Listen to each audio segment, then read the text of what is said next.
मासूमियत भरे पुराने दौर में अलमारियों में अखबारात भी अंग्रेजी के बिछाए जाते थे कि इनमें मुकद्दस किताबों के हवाले नहीं होते। छोटी से छोटी कोताही पर भी कोई ना कोई सुना सुनाया खौफ आड़े आ जाता था। जमीन पर नमक या मिर्चें गिर जाती थीं तो होशो हवास उड़ जाते थे कि क़यामत वाले दिन आंखों से उठाना पड़ेंगी। गदागरों को पूरा मोहल्ला जानता था और घरों में उनके लिए खुसूसी तौर पर खुले पैसे रखे जाते थे।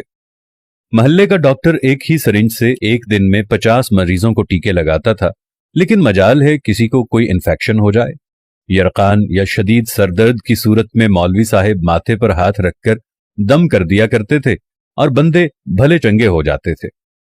घरों में खत आते थे और जो लोग पढ़ना नहीं जानते थे वो डाकिये से खत पढ़वाते थे।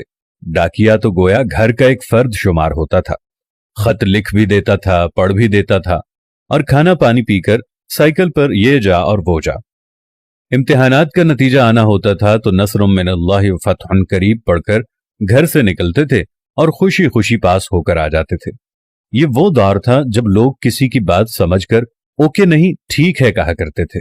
मौत वाले घर में सब महल्लेदार सच्चे दिल से रोते थे और खुशी वाले घर में हकीकी कहकहे लगाते थे। हर हमसाया अपने घर से सालन की प्लेट साथ वालों को भेजता था और उधर से भी प्लेट खाली नहीं आती थी। मीठे की 3 ही अक़साम थी, हलवा, जर्दा चावल और खीर। आइसक्रीम दुकानों से नहीं, लकड़ी की बनी रेड़ी से मिलती थी जो म्यूजिक नहीं बजाती थी। गली गली में साइकिल के मैकेनिक मौजूद थे।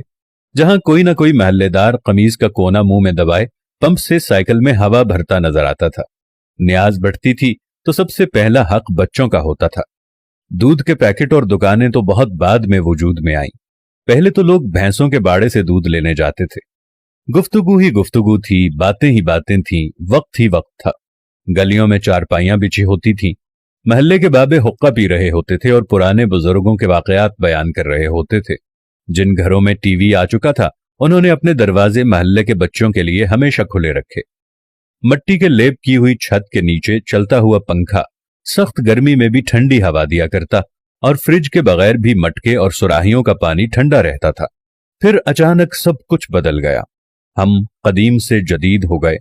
अब बावर्ची खाना सीढ़ियों के नीचे नहीं होता, खाना बैठकर नहीं पकाया जाता, दस्तरखान शायद ही कोई इस्तेमाल करता हो।